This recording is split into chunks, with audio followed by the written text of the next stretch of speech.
3, 2, 1. We are live. Welcome.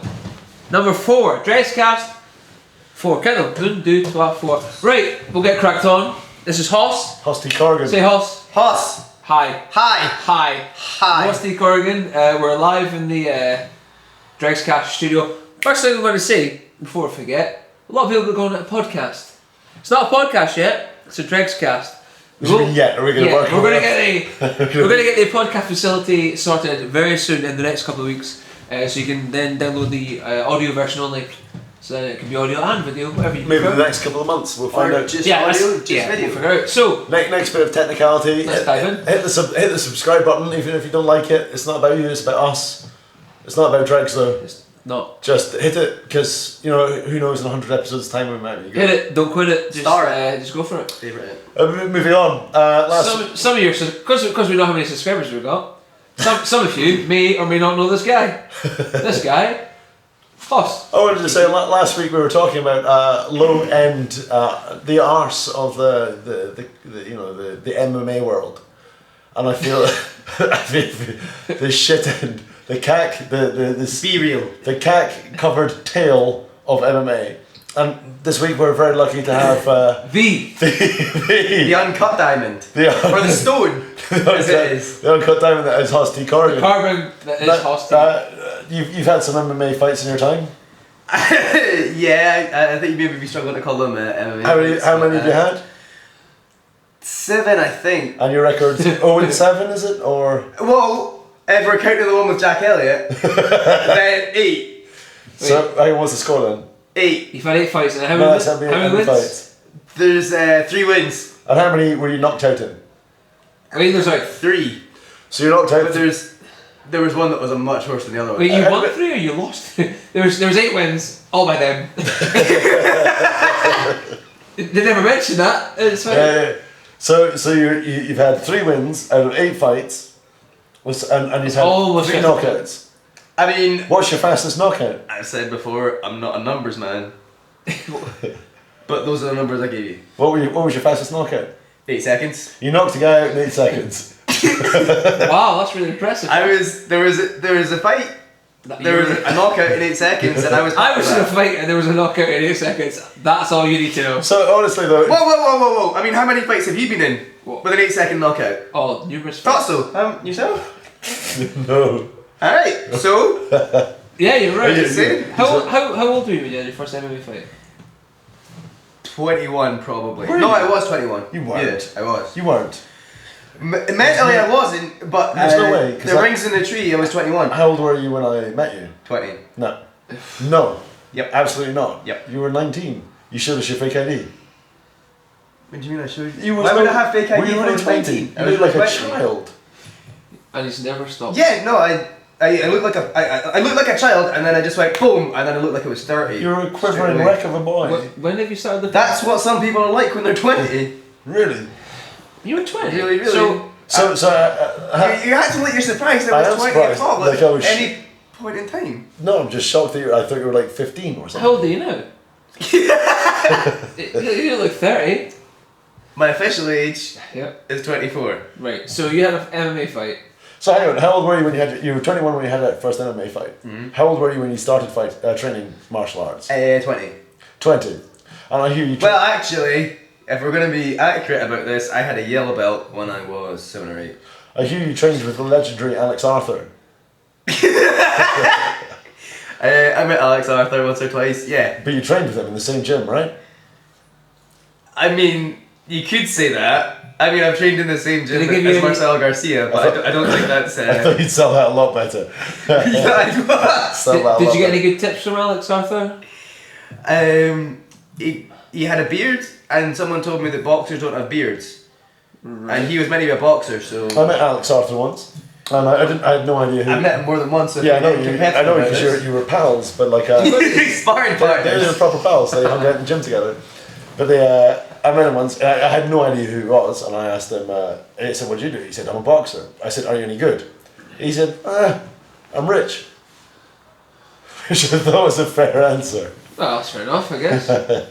That's all you need. So I'm told he's quite good. Were you For knocked those out? that should know. Were you knocked out in your first fight?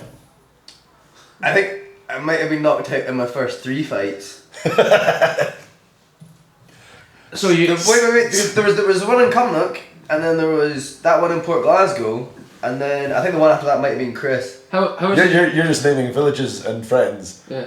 Yeah, well that's how I remember it. So I mean, my brain was working pretty fucking hard at the time. In fairness. So this is pretty low. What was your process then? You thought, you know what? I've started doing martial arts. I'm gonna jump in a cage and start fighting. Why did you want to do MMA or fighting? It looked really cool. Right. Like originally, I thought I wanted to do boxing because I'd seen Rocky do it, and it looked just. Surely the winning looked cool though. Well, the thing is, I always thought the best part of the Rocky film was just when you see him training. Right. If you look at the Rocky film, there's maybe like 20 minutes of him running Yeah. and hitting meat Okay. and like classic 80s music, and then there's not really that much time where you see him just go like that. This is your usual kind of YouTube highlight thing Yeah. of like So why? motivational thing where everyone's just skipping and jumping through tires. But Like, there's no actual. Yeah, but I Fighting. mean, I don't think YouTube would really been going for that long, and I certainly haven't been watching it. It was more based on Rocky rather than YouTube. that's what I mean though. Rocky wins his fights every time. So, Rocky doesn't win his fights every time. Well, he goes the distance at least. Rocky goes the distance I every time. guess I'll the give you point I'm that. trying to make is you wanted to live the highlight reel, but you didn't. Why not? Why didn't you win the fights? Well, I would say a large part of it is if you're training to go the distance, Aye. as opposed to training to win. Yeah. Especially if you're training to go the distance like Rocky Yeah. 15 rounds or whatever it was. or whatever it was. Yeah. So did you last And also 15 the rounds? cats. I didn't last 15 rounds. So why did But you? the point was though, if in your head, like I'm pretty sure Rocky's going in there, thinking he's going to win. Yeah. Did you go in there Whereas- thinking you were gonna win?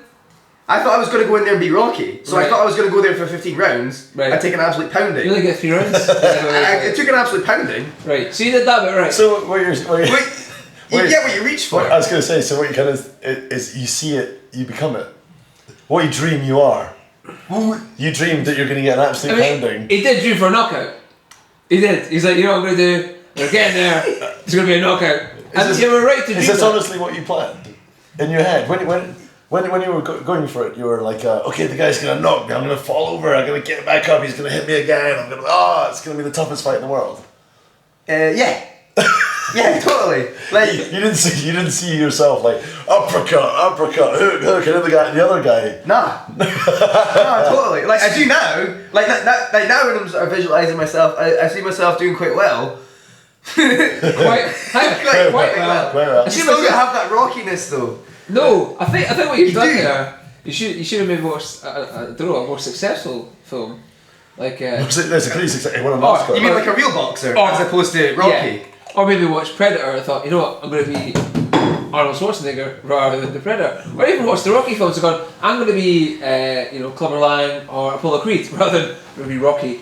Can I come in with my interesting details? They don't Yes. really have a franchise. So, as you guys know, they don't. A friend of mine watched dozens and dozens, let's call it 120 UFCs, and watched every single pre-fight interview before them all, and just watched what, you know this, yeah? Listen No, to no, no. You don't? No, I was just laughing when you said the pre-fight interview and you had to, What?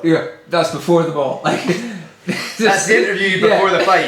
For those of you who don't speak French. Did I say that? Yes. Well, For those of you who don't speak French, pre means before the fight. it's not my first beer.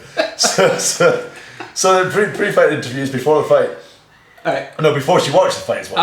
Right. Right. And so she watches them and listens to the interviews and takes what they say and then predicts the fight results based on what they say. Okay. So if they go I'm going to go in there hard for the first round and I'm going to knock him out. I mean, if I don't knock him out in the first round, I'll just see how I do thereafter. It's all heart from there. It's just all heart from there. It's got good cardio. And then she think, okay, well, knock out the first round. But she listens to what the other guy says. He says, I'm going to be tight the first round, then I'm just going to destroy him. I'm going to knock him out, whatever. And you take what they say. And it's quite interesting when I heard this. Because a lot of people go into their fights with, they predict the outcome of their own fight. Yeah.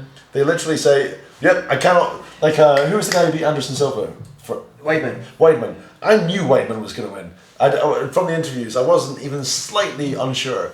He was 100% going to do it, and then Anderson Silva was 100% planning on just being shit and retiring. I can't be arsed, I'll have a go. Okay, He's shit quite a lot though. Like No, but he was, like, this is the first time he said it. Like all the other times he's like, yeah, I go in there, I'm gonna win. Yeah, it's easy. This time he says something along the lines of, I can't be fucking arsed. Sorry, PG. I can't be bothered with this shit. I'll do it because it's a fight, because I'll have a go, and it wouldn't surprise me if the other guy wins. But I was like, he's totally not into it. Anyway, to finish the story, she watched dozens and dozens, hundreds and thousands, let's say 120 of these UFCs, or at least looked at the results after watching the pre-fights. She got one fight prediction wrong based on what she viewed as the fighter's own prediction. And this goes to you saying, I predict I'm going to get smacked around a lot. And it's going to look impressive. Right, but how much of your visualization was of being smacked about, and how much of it was a turnaround? Yeah. Well, how much? Well, like 90 and 10. What happened? Okay. If it had gone 15 rounds, you'd be mentally prepared for it. Yeah, you see, the only problem is you were knocked out before you got... Well, he did. I didn't have the you didn't prepare for it adequately. You thought, nah, I can go the distance. It's no problem. See, I did this myself. I had an MMA fight, or I was meant to have. I meant to have several MMA fights, and they've always dropped it. Well, the first one I got injured, and the rest of them since then they've all ducked out. It's my version. And the very first one, people kept saying to me, "Oh man, how are you feeling? How do you think you're gonna do?" And I'd say, "Yeah, I'm pretty sure I'll totally destroy him unless." He just knocks me about standing up. And I kept on saying, I think that's the only way he's going to get me. And I've visualised the whole fight in my head, and I'd win every single area except this point where the guy's he's going to hit me, and I'm going to get hurt. And I kept on thinking, I kept on saying this and with this in mind, predicting my own demise, kind of thing. And I said this for like 3 weeks, and the fight was getting closer, and I thought, this is stupid because I know this. And I started to realise I know this, and I thought, fuck this, I'm going to change it. So I had to change that story in my head, so I went and learned to box. And then really quickly I realised I wasn't going to learn to box well enough. Still the story was the same in my head. He's going to get me, he's going to get me, he's going to get me. The only way he's going to get me is if he knocks me out with a clean shot. But I was pretty sure that's how it was going to happen. So I gave up on boxing and moved to wrestling. I thought, if I can just avoid boxing at all. And as soon as I changed to wrestling, I imagined the story changed. Now there's no way, and I got good enough at wrestling really quickly that I thought, yep, you can't knock me out. And then I became super confident, and then I proved that in my head many times. I never actually had to have the fight to find out if it was real. So what's your fight record in your head? In my head, I'm 4-0. That's better than you, Hoss. In his head. In his head, though. Yeah. I've never been in his head. There was a guy that came to the gym one time, and he'd been to Thailand, and apparently they do this thing in Thailand where they're like, all right, you fight a Thai boxer, and if you win, you get like 100 quid or whatever. And he was 50, I think, I don't know. Like 50 quid, whatever. It's worth it when you're drunk. But anyway, he was saying he was sitting in the bar, got drunk as fuck, and then the guy comes over and was like, all right, you want to fight a Thai boxer? You could win. And I was like, all right, this is a cool story. So what happened? He was like, well, I won. I was like, how'd you win? And he went, well, I was really fucking drunk. So I was like, there's going to be one round. And I'm either going to win in a round or I'm going to lose in a round. And, well, he won in a round. But I think having that idea that you're going in and you're like, if it's only going to last one round, he's only thinking, right, I'm totally fucking cunted. I'm very, very drunk. Yeah, so if it goes to the second round, I pretty much lost. Right. So I'm just going to totally shoot my load, put everything into it in a oneer, just put everything against the guy's jaw. Who's this? Some Brazilian guy. Alright. You were saying about, was it you told me about the guy who saw a sports psychologist and like he was winning with it always in the second round or something? Chael Sonnen, maybe? Yeah, probably is, yeah. Doing his stats on Sherdog? No, they did something kind of thing. He was like, they looked at all his previous fights, and every fight he fought, he won basically within the second minute of the second round. Oh no, I think that was like the. If you're in a UFC fight, the first minute's always the most dangerous, and then it just goes whoomp, because like they're all full of energy and everything like that. Like flyweight to heavyweight, it doesn't really matter. The deeper into the fight you go, the less chance there is of a knockout. No, that's a different thing.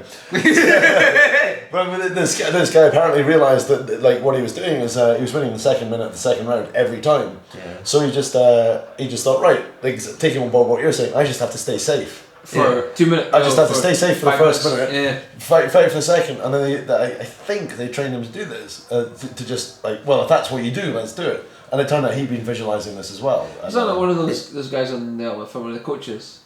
He's just like, yeah, I've never had a fight go the second round. I just go all out for round one. Yeah. And just no matter what, I just keep going at the guy, and you know. See what I have that not that faith, but it's just like, no, I've just got the energy for one round. So what I'm going to do is just, I think again, he had the energy, but he also had that mental focus of like. Well, I think the other part of it is like even when I was doing jiu-jitsu competitions or anything, it came down to like if you scored first, then you're just thinking, fuck, man, I can just ride this out. Yeah, I've got points, and like there's no stress on me. Whereas if the other guy scores first, even if it's like an advantage or anything, you're starting to play catch up, and then you're like, oh fuck, I really need to finish this guy. I really need to finish this guy. Rather than, because I never keep my head like he took me down or what happened. I don't keep points, but the last couple of competitions, well, not the last one, but the previously, it was Rudy's thing of all the moves all the time. Yeah. Just 100%, I am attacking you, never moving back, and it's just ultimate destruction. And I think this kind of this mental attitude of I am beating you right now. What are we doing now? I'm beating you, and that seemed to work very well for me. Whereas, like Chael Sonnen, I think is great, but I think what he does is he always goes with this attitude of I'm attacking, like all the time I will be attacking, as opposed to all the time I'm going to be winning. Yeah. Like, he doesn't have a close. So like 100%. He's got more energy, more effort, more passion than the other guy. Yeah. But there's no. Yeah. Well, there's no. This is when I beat you. You know, the smack talk again. His smack talk's like very similar. It's like his comments are, not dissing the guy, but they're kind of negative comments towards the guy, but never like, I'm gonna do this, and this to beat you. It's always like, he's always breaking the guy down. That's true. Yeah. You know what I mean? It's never like, I'm gonna do this, I'm gonna do this, I'm gonna do this. It's always the 5 rounds of smack. Yeah. Yeah. It's never like this is the ultimate line and I put you down. That's you. That's the ultimate knockout. It's never just. Yeah. Yeah. Yeah, true. A lot to be said. Lot to be said for sports psychology. So were you a winner when you... When I started? Well, obviously you weren't a winner because you lost several fights in a row, but... why did you... I presume you decided to... Were you a scrapper is what I meant to ask. Were you a scrapper? Nah. What were you? I think the first couple I was just thinking I could probably guillotine him at some point. That's not what I meant. I meant, like, what got you... Like, were you How scrapping... did you keep going after losing so many fights? Is what I would ask. Like, seriously, 3 losses. No, I'll get the next one. Have you seen the guy? He's like the lossiest guy in the world. He's in like 170 boxing fight losses and 1 win. And it's that one win that keeps him going, probably. No, he just likes a paycheck. Why not, though? I guess. Like, He says, I don't go there to lose. I go there to win. Right. But I don't go there to get hurt. How can you have... Now, even without training, you've got 100 fights. Now, say that was 100%. only 1 round. A 3-minute round? That's 300 minutes. No, hang on. Yeah. Well, I don't know where you're going with this. I'm just saying, that's 300 minutes of practice. There's no way, even with 300 minutes of practice, that you don't know how to go... You know what I mean? No, and they could have lasted. I'm pretty sure. That's if they'd just done 1 round. No, I kind of like this. Like, He's got a lot of practice, is what I'm saying. So for a guy who's had that many fights, he should be beginning to win by now, at least draw. But what's he been practicing? This goes back to what you're saying about visualization. So we all know somebody who practiced for several years, just nothing, just squeezing on and making sure they didn't lose. Yes. So if he's practiced for all these hundreds of minutes, just squeezing. Just squeezing, just surviving. And it's like, what are you going to do tonight? I'm going to go in there. I'm going to survive. Because, like I say, he said, I don't intend losing, but I do intend not getting hurt. It's a job. Yeah. It's a job for me. Mm-hmm. Like I'm just trying to pay for the wife and kids. So anytime anything bad happens, like he's like, oh, nah. Well, I don't know if you tap out in boxing, but that's tailored or whatever. Yeah. Right. Yeah. Whereas if he'd been, as we're talking about, visualizing something different, like going in there and saying, right, I'm gonna get. You know a lot about Tyson. I presume he was. Michael Tyson. Michael Tyson. Yeah. Like he wasn't visualizing having a punt. Yeah, well, I think that's your question. That's partly what it was. I like doing it. You liked getting knocked out. Sorry, hang on. Are you comparing yourself to Mike Tyson? Because he won fights. Well, we're both. I've won fights. Did you not listen? Well, how many have you won? You can't even remember. Three if we're counting. Three. Were those 3 by knockout? Officially 3. Officially, I've won 3 fights. Were they by judge's decision? No. So you knocked them out? No, I finished them. Oh no, wait, one went to decision. So 2 submissions. Yeah. Right. Which one? Carry on. Guillotines. Yeah, of course. Cheap guillotines. So what real submissions? I got told I went on my side for one, and I was like, man, I have no Did fucking you idea black what's out happening. while submitting again? No, like, I've got no idea what was happening at the time. I was just like, oh, he's standing like this, so I jump guard. I always remember Jack, who was on, what, 2 weeks ago? Last week? Oh, Smoky Jack. Two weeks ago. I always remember him in a jiu-jitsu competition, and the guy went for his opponent went for a cross choke. Yeah. And with the gi. Yeah. And Jack tapped, and I said to him afterwards, "Why the hell did you tap, Jack? There's no way that was on. He can't finish you from there." And he said, "Yeah, no, it was weird. I didn't think it was on, but it was squeezing pretty hard, and I knew I didn't know an escape, so I just tapped. In hindsight, it was silly. It was very silly. Is that how you beat your opponents?" So they gave you it basically. Well, the first person I ever beat, I think was the first person I ever put to sleep, and it scared the shit out of me because I proper started like shaking and sort of foaming at the mouth. Did the referee obviously didn't see it then? No, well, I remember it wasn't even like a proper guillotine. It was just like a Right, so it wasn't a proper choke. We've got that far. It wasn't a proper choke that put him to sleep. Right. I'll give you that. What did you just tell my story? He was tired. Hard day in the got build bored stage, of mate. it.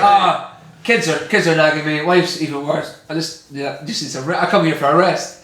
That's 3 minutes of napping. That's fantastic. Sorry. So it's not about me. I do apologise. It's cool. I don't apologise. I shouldn't apologise. Never. I have no idea where we are. What are you saying? Hoss was talking about choking up. I went to choke the guy, and then I sort of looked at the referee, and I was like, I don't know, like, I'm pretty sure he's gone. They can't hear you if you whisper. I'm pretty sure he's out. I'm pretty sure he's out. And I'm sort of looking at him, and the referee's like, I'm not making eye contact with you. And I was kind of like, fuck. Because like I've clearly been losing the whole time up until this point because that's what I've trained. So I'm there, and I'm kind of thinking, fuck, if I let go of this, I'm probably not gonna get another chance to win. So then like I go a little bit looser, and I'm like, well, I didn't think that was like a test, so we'll go a little bit looser again. I went looser What do you again. mean looser? Like, You're releasing a choke to see if the guy's unconscious. yeah, but I didn't want to go whoomph and then him pop out. So I was like, I can just imagine. And then I let go completely. You're like 20 years old, absolutely terrified. You're in there. Squeeze! And it's like, and then I went, loser, squeeze! And you're like, seriously, I can go harder. 97%. 97%. So, I definitely. So did you tell the ref? Oh, ref. So, No, I said to the ref, I think he's out. And then the referee didn't really say anything to me, so I went looser, and then I let go. And then he just fell over, but he didn't stick his hands out or anything, he just went like, bleh. And I was like, oh fuck, he's dead! And then the referee sort of somehow managed to bring him back to life. Cause I, But like, I remember it must have looked like shit, because I remember this was probably the first day that I saw someone get knocked out like in real life. So there was just two guys just were scrapping. And then one guy hit the other guy's chin. And it's like one guy was just on the ground and kind of like doing the stinky legs kind of stuff. And then the other guy was like, fucking yes! I'm the king of the town hall! And all this kind of shit. Like just riding off his nut. And I was like, but that other guy, the other guy's still shaking and everything. No one gave a shit about that guy. Whereas I was kind of like, I put the guy to sleep and then he's having a seizure and stuff. And I'm kind of like, fuck! Like, where's my mum? Like, I'm going to jail, fuck! And then all the crowd are looking at me because when the guy lifts his hands up, the crowd's like, yeah, go for it! But then when I'm kind of like, I think I'm going to jail, everyone's kind of like, fuck! He probably is going to jail. So, yeah. Because you saw like submissions is not like a real... I honestly thought he was dead for a few seconds. Because he was shaking then. Yeah, but it didn't even look like when people die in movies. It just looked like... So it just looked like a homeless guy. How did you feel though, like, after that? Were you like, I'm the king of the world? Or were you just like... I think after about 2 minutes, I was kind of like... Which fight was this? That was one... That was the king of the town hall. That was the... Surely you remember the king of the town hall. King of the town hall too. No, I remember king of the I remember king of the canteen. That was the guy that beat me though. Yeah, I know. But, so which one was this? That was the one with Chris. I can't remember. I can't remember Port Glasgow? where it was. No, that was in Cumnock or Newcastle. Was I there for that? No. Okay. So King of recurring theme. King of the Canteen. Aye. Is a very similar story. There it was. It's one of these high level promotions. They've hired the best place in the village, the high school canteen. High school canteen. They've got posters for your $5 a day on and all this kind of stuff. You described it earlier of the footprint was in the corner. Oh no, that was the thing Jack said to me afterwards, because this was like the worst one that I ever really got, and because I remember doing the weigh-in, and I thought the weigh-in was like. Apologies to all promoters. I thought the weigh-ins were like for 62 kilos, and I turned up on the day, and the guy was like, "No, it's 60." And the other guy must have been dying to make weight. He was like, "Oh, like it doesn't matter, because he took his top off, and he was fucking shredded, and I was like he had stubble and tattoos. He was like he was a grown-up. Yeah, he was like a proper man. And he was like doing the weigh-in and stuff, and I was like, oh fuck man, this doesn't look too good. And he was the Super Kitchen champion. Yeah, and then I'm waiting in just looking like, hello. Yeah, like he doesn't even believe that I'm 19 kind of thing. And, you weren't apparently, you're 21. Well, yeah, I still didn't look it. No, you didn't. But well, yeah. This is the guy you choked out. No, this is the guy that beat the this is King of the Canteen. Me. Yeah, this is King of the Canteen. And then I remember like someone like fist bumped me before I went in, and I remember walking in with Jack and Nick. Oh.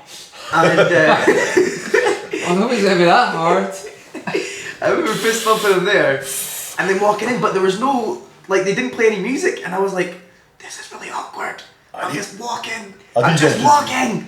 And so then see, hang on. Again, you'd been visualising in your head. Like a big. There's going to be this entrance music. You're going to walk in. That's going to energise you. You're going to walk. You're going to stand there like a man. Yeah. And instead, there's no energising music. So you went in there, stood like a scared little kid. Just the squeak of the canteen, like the worried little like. Just after you drop the plate on your first day at school. And go, oh. And you're exactly. Like, oh no. Can I remind you guys not to talk over each other?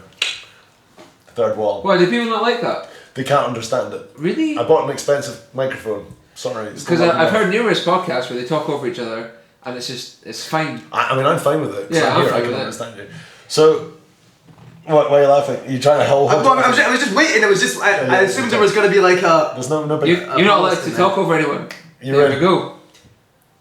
You're in, Hoss. 3, 2, 1, go. Yeah, so I remember I'm in the corner. I can't remember. Jack probably told me something. I go out and I'm thinking, God, this guy's fucking ripped. God, this guy's fucking ripped. Sorry. And he goes like, goes like this, and then he goes like this, and then he goes like that for like a third time. So I'm going like 1, 2, and then the third one just goes boom round the side. Do you believe you parried those punches? The first two didn't hit me. Do you believe this? Like, all I'm working on is memories from my brain that got really fucking damaged. Okay. I'll tell the story the way it happened for me, and then you can tell me what actually your happened. story is great, but the story in my head is what was Paris. It's like, so it's gone 3 rounds. So between rounds like 2 and 3, Marjorie's coming with like a sponge cake. So goes, don't custom with that, son. And you're like, aye, I'm starving. You're sitting there, just chewing away. Well, this is fantastic. You get food. Go on. So tell me the fight in your eyes. I go out. He hits me once. He hits me twice. And then the third one, he goes boom, and he hits me really hard in the face. Now, what I remember is, I remember him hitting me, and then I just got really, really seasick all of a sudden, and it was just like gravity. It was like that bit in Inception, just like everything went over here, and then everything went over there, and I was just like, fuck, you better try and stay on your legs, otherwise you look like you're losing. And yeah, so I'm really fucking struggling to stay up, and then eventually I go down, and then I try and get back up, but already there's like, I fall down, and almost immediately there's a doctor right on top of me. He's like, just stay down, son. And no, I've got more fight in me. I've got 15 rounds to go. And then like a year later, who were you fighting? An adult. I think his name might have been Craig Stewart. Or Stuart Craig. So, one of the two. You know, the king of the canteen. Surely. Have you got work on? Keep going. Yeah. This is the first one where they've beaten us. So he's talking way more than us. It's fantastic. Go on. So then then like a year later, maybe 2 years later, I'm speaking to someone like, man, like, I mean, that fight was bad. I'll give you that, but I mean, I've seen worse. I'm pretty sure, like, I made it back up to my feet. They could have let me keep going, and they were like, oh, you don't understand. He hit you in the head, you went down, you were out cold for probably a minute, maybe more, but it seemed like a long time whatever happened. And then you tried to get back up to your feet and you were still all giddy and all over the place. And I was like, are you sure? Because I remember hitting the ground and bouncing straight back up. But somehow there was a doctor, oh fuck, there was clearly a minute and then the doctor came in the way. So there was like a whole year where I thought I just bounced off the ground and come straight back up. It didn't. Oh, I know that now. So this is Can I tell my version? Yeah. So the accurate version. You can tell your version. For reasons I can't remember, I was cornering the other guy. Oh yeah. So right. Alright, you're just like, give it 1, 2, boom! Yeah, so Right in the corner, bang! So it was a weird situation. Hoss is over the other side. What was the other guy's name? King of the Canteen. Stuart Craig. Stuart Craig. So was he mates with Dan or something? I think he was mates with Stevie. Ah, yeah. So Again. so they're out there, and Hoss is looking like a Fish out of water? like a 15-year-old. like just a timid 15-year-old going, I'm ready to fight with the big boys, kind of like. You know, you can imagine taking the snotty kid out of a posh school, Yeah. and saying, right, go and face Tyson, and he's like, right, yep, I've been to Eton, I know about confidence, I'll have a go. It's not like I want to do this. I've got to do this. No, it's just like I know how to be a superhero. I've read about this. I'm good. So he goes and stands there, and it was horrible. And he comes out, and the first punch just smashes him, and he Second punch. the parry punch, and at this point he goes, and he had the look of total distress on his face. He wasn't a happy camper. And then he gets hit again, probably. I can't remember this clearly, but I can imagine this. This is the way I tell a story. This is totally made up. Accurate. Totally made up. And he looks more terrified. And then maybe, like, I believe, in fact, as far as I remember, it went like this. Jab, jab, cross. So, it's like, that jab, boom. And he just goes clean out, bang, hits the floor, like in a bad way. And he's down there and he's wobbling away, and it's like, I'm like, what do I do? Was the other guy like, yes? And then the crowd went wild? Yeah. So see, he knew what he was doing. He wasn't. Right, jab, cross. I'm on the other corner thinking, and I see people, like, as you say, he's the king of the canteen now. Everybody's hugging this guy, yeah. And I see poor little Hoss there lying on the ground, spazzing out, and I'm thinking, shit. Like, which is more culturally awkward to ignore him or to go and do something. So eventually I went round, and even his corners weren't doing much as far as I recall. So I go in, like feeling like the total traitor to the corners people I was with, and like helped him up, and he's and then I helped you out, and you're like, did I win, Dad? Did I win? Yeah, you won. Yeah, you won in my eyes. You had a lovely time. Did you get paid for that? I think did you not end up taking the money? Because no, I wouldn't have taken the money. Are you sure? Why would I take the money? Well, because no one else there knew me. So I already take the money then? Oh yeah. So he was fucked. So they gave me an envelope. Then it came up to me like I was. That's his money. Right. That's his money. You look like you were caring about him. Nice move there. Which I think I held from you for a while. Did I give it to you as a surprise or something? Yeah, how much did you get paid to get knocked out then? Oh, a lot. A lot, like $5. I remember well, 80 quid maybe? One of my friends told me he got paid like 150 or something for the next one. No. That's big cash. He didn't get dropped in the first 10 seconds though. So when did you? Oh, that was the thing though. Like we were driving home, and like, so the people that were cornering me were obviously kind of like, this is a fucking long journey. And just before Jack got out of the car, he goes, like, that wasn't your best day, Ross, but you still got more teeth in your mouth than the whole crowd had put together. And that was the highlight. That was, yeah. So what made you like stop fight? Like, not that fight, obviously, we know what. That was jab, jab, cross, or jab, jab, hook, depending on how you look at it. But like, what made you think, right, you know what, I've had eight fights? Yeah. So which one was that? The 8th one, the last one. Which one was the last one? Which one was the king of the canteen? 3 or 4, you said? 3 or 4, yeah. So yeah, after the 8th fight, I imagine, did you decide I'm going to retire before the fight? Again, this could be a recurring theme here. Or did you just think, you know what, getting hit in the face is not for 80 quid, isn't for me. More than 80 quid. Oh, alright, 82 quid, whatever it was. You bust your petrol money, you bust fare. Well, that one happened. Management fees. Well, it was management fees. Because he does so well at marketing. And then afterwards, I was like... Just a sign, that's all I'm saying. 6 quid for a burrito. Like, the horrible thing was... Yes. I was like, obviously, this isn't for me. But at the same time, I was thinking, well, I don't fucking want this to be the last one. And you think, well, this is a bit shit because you see guys like Chuck Liddell or whatever that are still kind of like, if I want to have a last one, I might as well have a good last one. Yeah, but they get paid a lot of money because they win fights. Well, are we still getting paid an awful lot of money to lose fights if you're looking at an awful lot of money. We're talking enough for like, that's 120 cans of coke right there. Did you think, you know what, this isn't a career for me? This is back in the day. It's probably like okay. more than 200. So, Did you not think like then? I understand why you didn't stop. Why did you start? I thought it was like something that I wanted to do before I died, and I thought I might die doing this as well, obviously.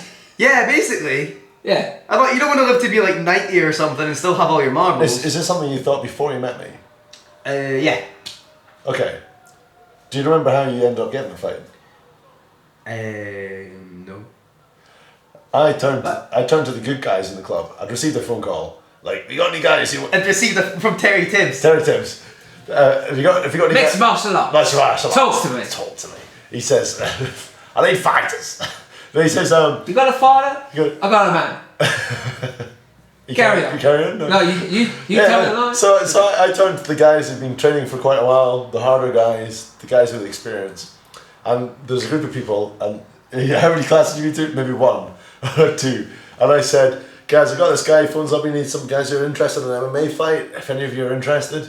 And, talk to Bob or whatever, and Bob says, yeah, let's talk about money, let's talk about this. Okay, turn to the other guy, maybe, I'm not sure if I'm ready to train. And Hall says, I'll do it. And I said, what rules do you want? He says, what rules are there? I said, you can do pro, semi-pro, or amateur. And he said, what's the difference? I said, pro is full shots, elbows to the head, elbows on the ground, you can everything knees. Any limb. Semi-pro is like punches standing up and like no strikes on the ground, and amateur was like no headshots. And he goes, pro. Good man, why not? Go to the top of the tree. Top of the tree, like you see that now? Yeah. And I said, all right, have you done any striking before? And he says, yeah, I've done some Muay Thai bit kickboxing. I'm like, oh, how long have you been doing that? Quite a while. Like how long? Like quite a while. I've been 3 months at the commie pool, and I've watched a lot of YouTube or something like that. So I managed That's to accurate, pretty accurate. managed to haggle him down to semi-pro, I think. Was it? Semi-pro. Was it? Yeah. But I'm trying to get you to amateur. Like, no, what's the point? Amateur. I want a real fight. And especially when you heard that you could get an extra £30 for getting knocked out, you're like... Yeah. Forget you get paid more for being knocked out. Yeah. But why is that? Why would you get paid more? Knock out the night. It happens all the time. No, but the guy who knocks out gets the money, right? You've been knocked. No. How many knockouts of the night have you been involved in? Just the one. Just the one. I like that. You should put on your CV. I also won the knockout of the night. I also keep runner up. I got the silver medal for knockout of the night. The Garden Center Grapple of 2004. Fantastic. So, why did you want to have it? Just for something to do before you die? Was it a self-improvement thing or just something to do? Yeah, I think it also I think a lot of it was to do with the way I've sort of been visualizing stuff in my head. So I've probably been going to the gym and doing like, I don't know, tons of rowing or something and be like, yeah, this is cool. I'm getting really fit. And then this was with Alex Arthur on the rowing machine next to you, right? I think he was probably doing weights. He was doing weights around here. I can row as fast as Alex Arthur. I could earn a lot of money. Yeah, he's got 20 kilos in the bar, and I've just got it down at. Yeah. We lift the same. We run the same. Why wouldn't I be good at it? Do you know? I think the other part of it was we were like almost the same weight. You and Alex. Like you couldn't. how No, wait. No, there must have been about 10 between us, and I was thinking that's all right. Like he looks muscly, but he still doesn't look too big. Like, how much did you weigh for your fights? Like roughly? 60. 60, so you're like, yeah. What are you now? 70. Are you only 70? So you're the same weight as right, okay. They're still pretty lightweight, so like... Alex Arthur's 60 kilos? Fighting weight. You mean like 62 or something, yeah. He was. And you're like, I'm just like you, man. I look 15. How deluded were you? How what? I mean, how deluded were you? I'm just like you. Well, give or take 10 kilograms. You could have the bad body dysmorphia, where you're like roided off your nut and you're still like, I still look like a skinny wee bastard. Or you can be like me and be like... You might have won fights though if you'd done that. Yeah, I'm basically Alex Arthur. Basically. I mean, he's got more of a beard, but And yeah, we're the same. And he knows how to throw a punch. He knows how to take a punch. He knows how to block. He knows how to block a punch. knows- See those parries you did in your head? Parries. That was you just falling down, floundering for fresh air. Just try to throw the towel in so you can reach it. There's no fresh air here. I need to. Yeah. So you know a lot of guys. That was a good impression. You know that fight. Well, I was there. A lot of guys be like, oh, why do you want to do MMA? Oh, I want to do it for the challenge. I want to do it for this. He was like, nah, It looked thought cool. I could do it. You Genuinely thought you had a shot. You stood next. No, to, I didn't think I had a shot. You rode next to Alex Arthur. Yeah, What more could you possibly need? I got the bus. Well, What in a would way, you- that's kind of commendable. In a way. Well, massively. As you might know, I have massive respect for In numerous ways. Alex Arthur. but also for the little fella here. What was that? Because he never turns that. Well, I've never seen him turn down a challenge. He's ridiculous in his willingness to just take the most abhorrent challenge and run with it. Like Yeah, but I think he goes in with the mindset it's going to fail, so it's not really a challenge to him because I know the outcome. So it's not like going, oh, I wonder what'll happen if I try this. And I've seen you win. No, but not there's just the fight in, or do you mean winning life? Ooh, are you winning at life? For, Ross. I would say yes. of course you would. You have to. Otherwise, it would be tragic. But the thing is, I'm waiting until I'm 69, just hitting that lottery ticket, and then turning. On 70. Then get the lottery ticket. Tony on the primary school with the. Doing the Terry Tibbs. So yeah, Turn it over to the youth. No, it's just like if as we sort of started with, like if you go with the mindset of, we're going to lose anyway, so why not? That's not necessarily something like to be. the mindset wasn't to lose, because like when I wasn't doing MMA, but when I was doing grappling, I would have matches where like I would still be quite far behind, and I still managed to pull off the finish, which was exactly what I was training for, because I was expected to lose, and then. See, you literally every time you visualize a fight. You visualise the big win from like miles whether it be behind. jiu-jitsu or like MMA, you're always visualizing yourself being a massive underdog. No. And then catching yourself back. No, not anymore. But like there was You used to. Yeah, but there's a really obvious change to being like, oh, I'm like a journeyman kind of guy, or I'm like a Rocky kind of guy, and as opposed to like, boom, I'm gonna take gold, obviously, or I'm gonna do. So now, do you think you're going to take hot gold? Obviously. I wouldn't say obviously, but it totally changes it changes the strategy you go with everything. Because now you're thinking, well, what I look like I'm winning. Speak slower, because not everyone understands your accent. My accent. Yeah. Sorry, guys. Where was I at the start of that? Winning. Visualization. Yeah, no, it really changes the way that you enter the competition, because you start thinking, I'm going to go ahead, I'm going to go in and score points first, like I was saying before, or I'm going to go in and make sure I'm looking like I'm winning the whole way. So even if it goes to, like before, if I went to a decision, I was like, well, I've definitely lost because I haven't finished him. And You don't have to be this slow. We don't have to go to sleep. Yeah. For those of you watching, binary man, it's 0 or 1. You can speed it up and slow it down. So Speed it up. you're what, 70? Well, I'll call it 70 kilos. I remember you won a gold medal in the open weight jiu-jitsu. Well done. Yeah. How much was that? That was, I don't know, but you gave it away and took silver instead. Oh, yeah. But like, Oh yeah, because you're like, no, Don't know. you have a nicer gi than me. What was it? It was don't, something. don't spoil it, let him have it. Yeah. We're bigging him up right here. So, But you give it away. Well, that was pretty cool. So you go in there and you win your division these days, and then you win and you do really well in open weight, which is awesome for a tiny guy. Yeah. Because you are tiny. Yeah. I've seen you naked. What are you visualizing now? Like when you go, not right now. Maybe naked would get better. No, but going into those kind of competitions these days.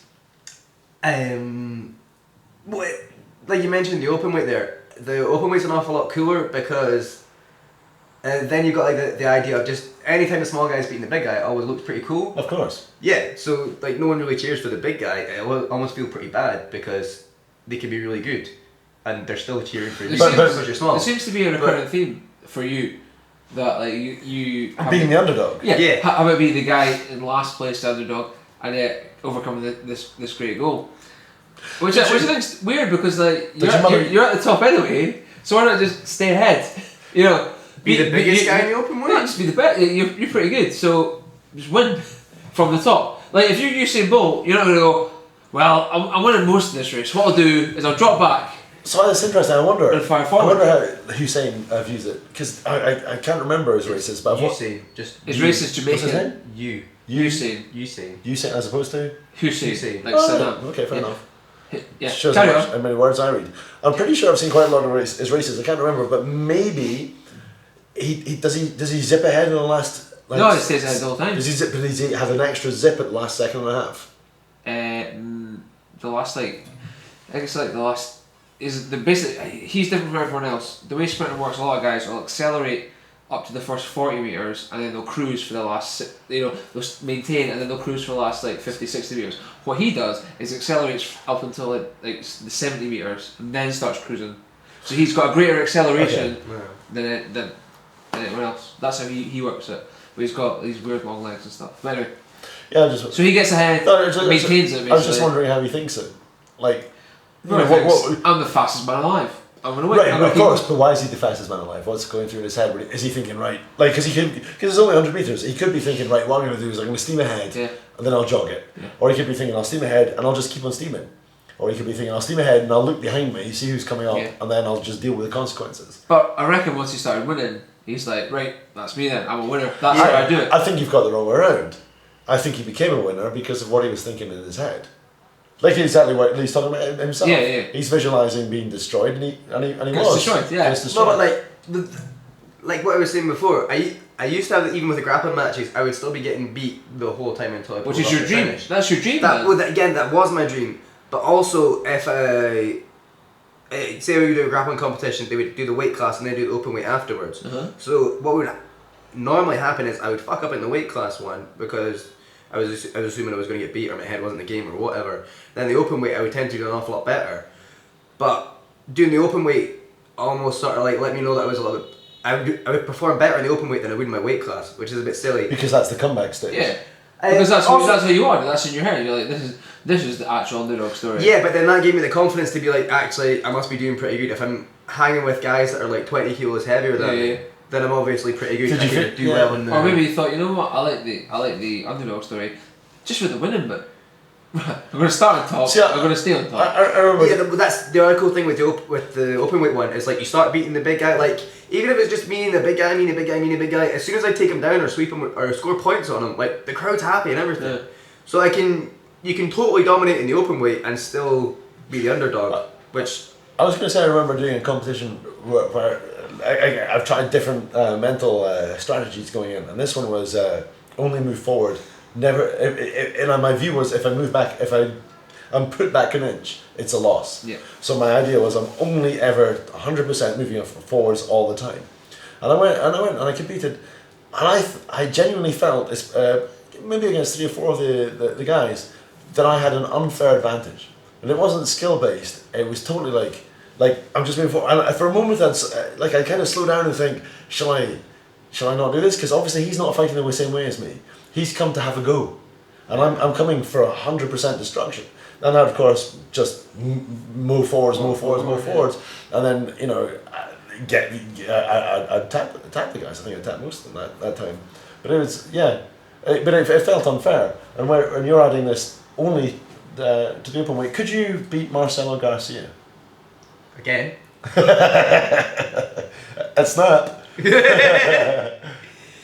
What do you mean? Can I beat him? No, can I squeeze him? What do you mean? I could beat him. I definitely could beat him. There's something I will beat him.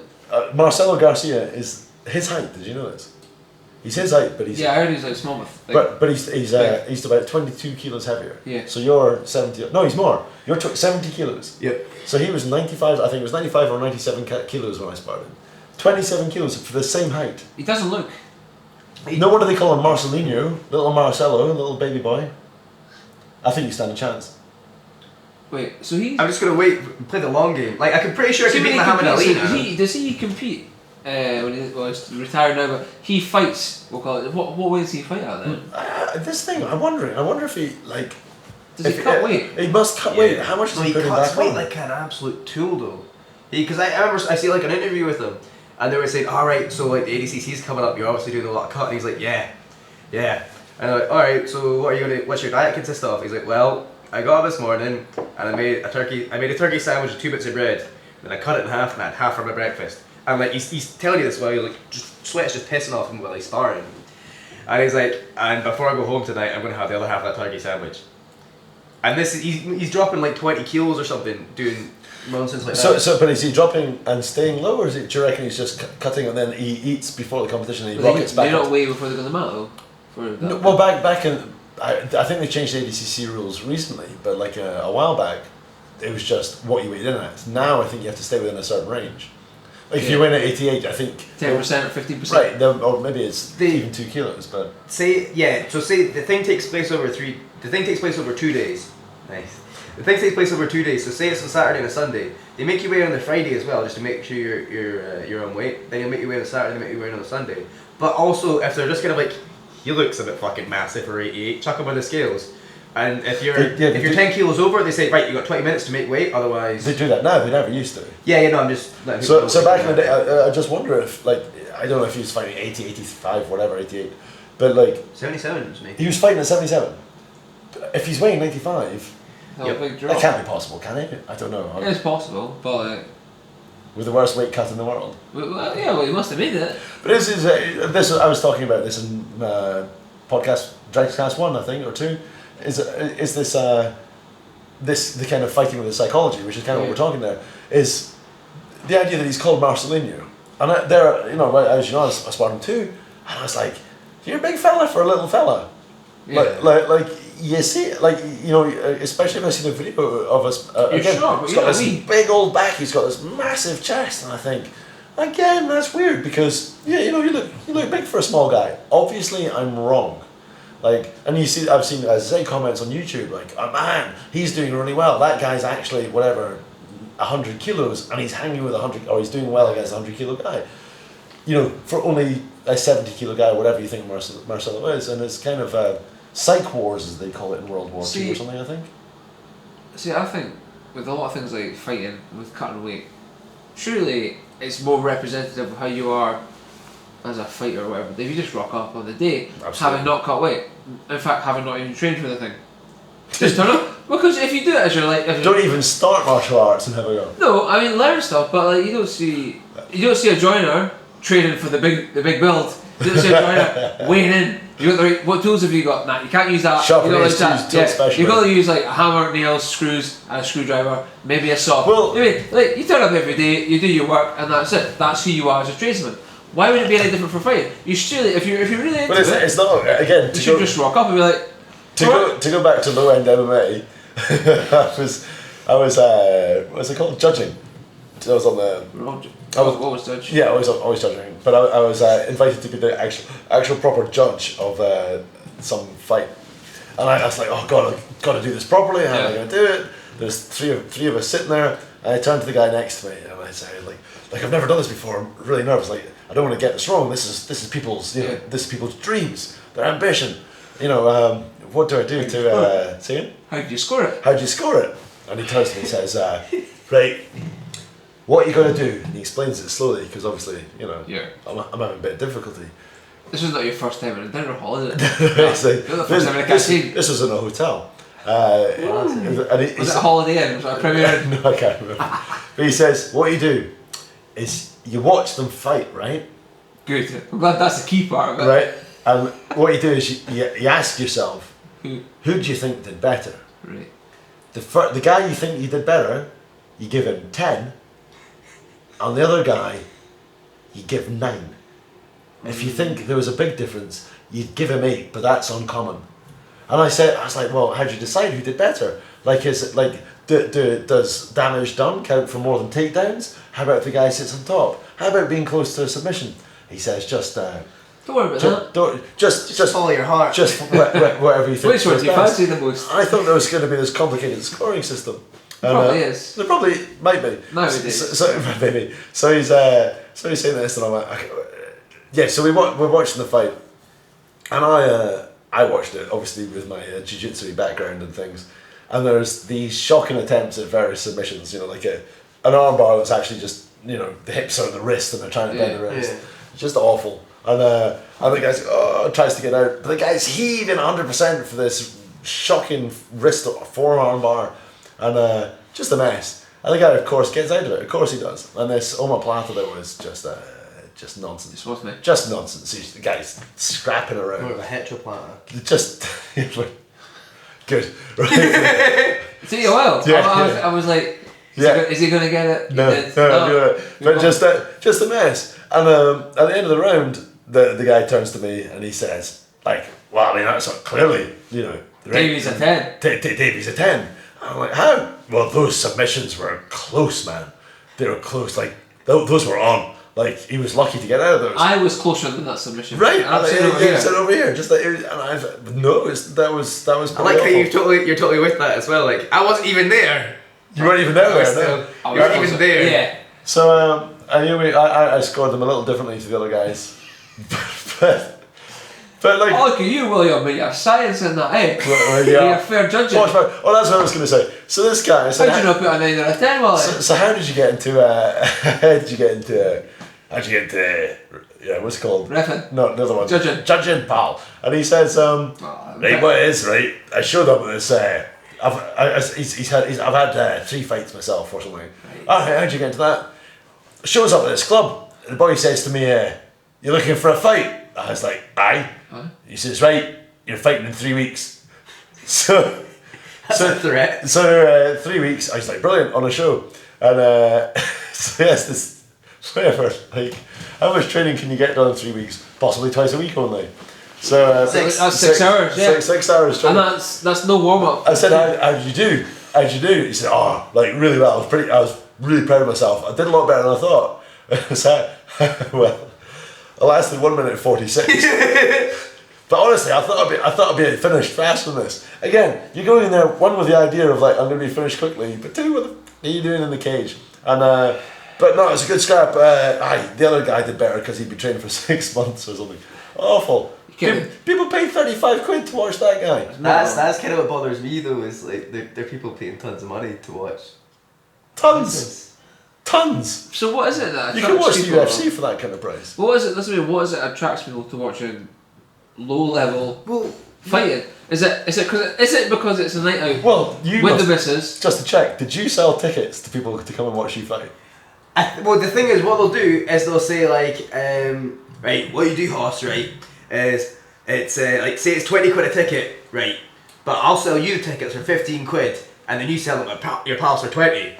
And I'm kind of like, well, clearly just going to give them to my pals for 15. Yeah. Like, they're only coming to see me, and I'm not that good. And, yeah, so that's what I would do, to answer your question. So how many tickets did you sell?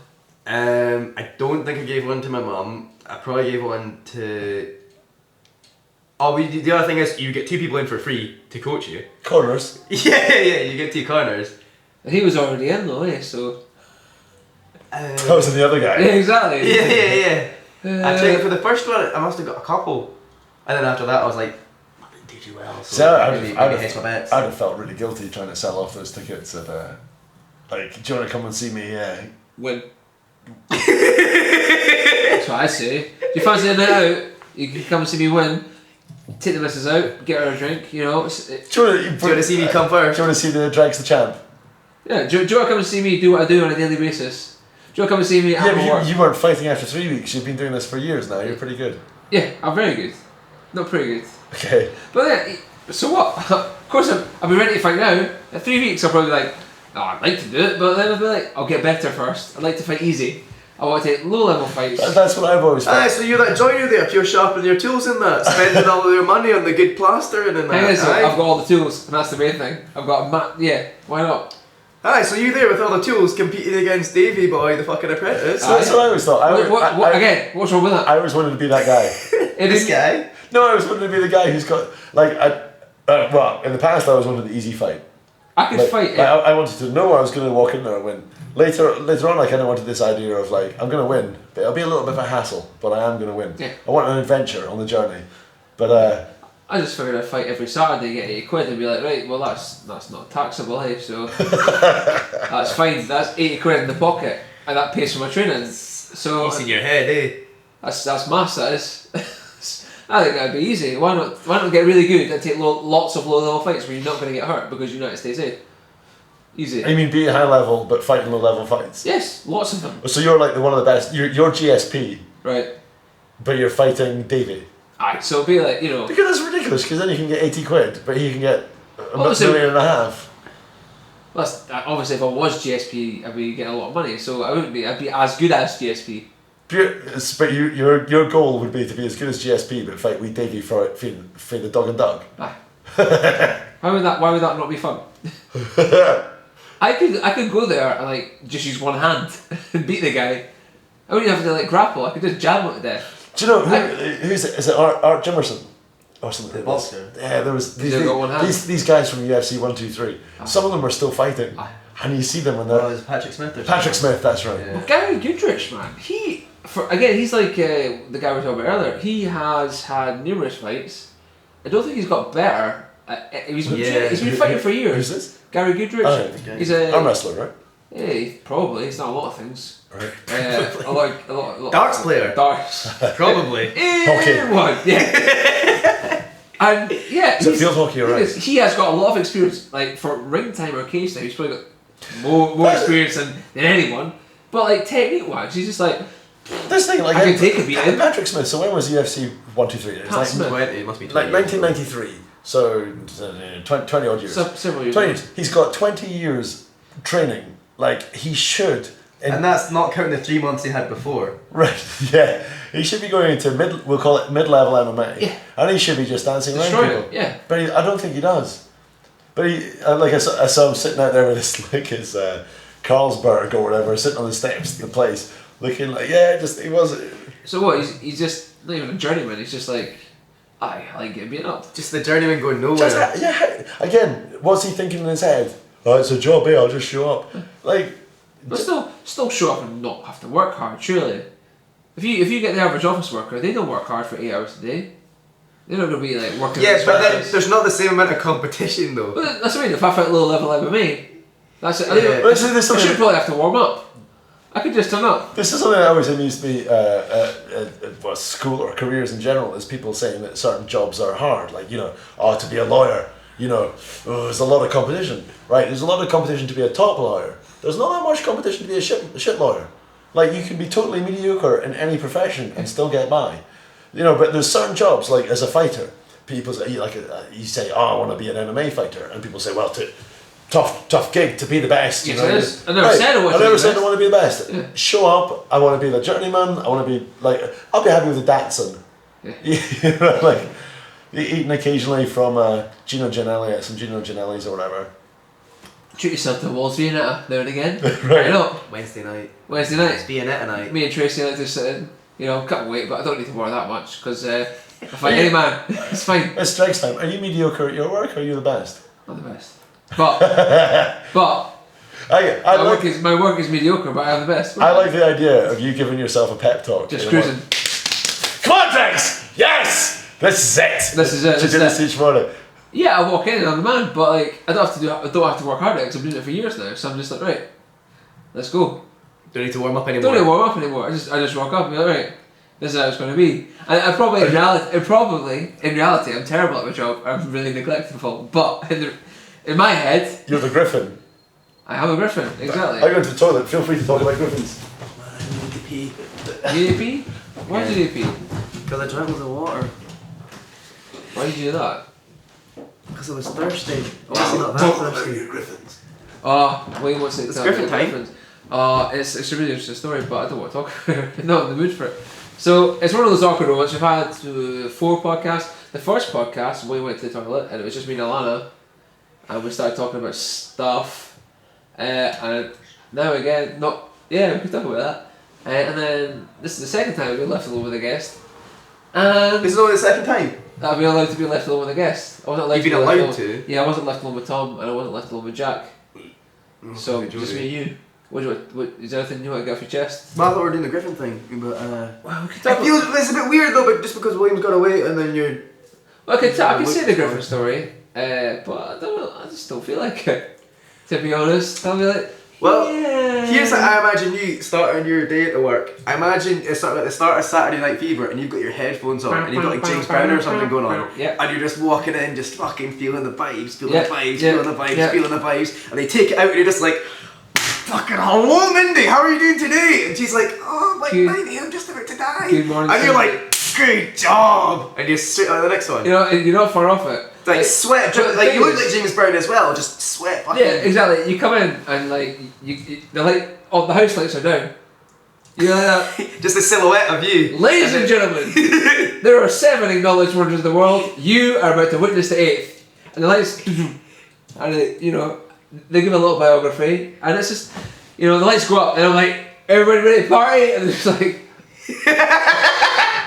I said, are you here to party? And there's like. No, there's like But there's a thing that comes. You know, like at this Rocky 4, there's like a little thing that lifts him up. There's a little thing like that, and it's just you facing the other way with like your little super shiny head, shiny as fuck, just popping up like Mindy. I don't know why she's called Mindy. Morning. That's her mustered all her energy for the day. Just say morning.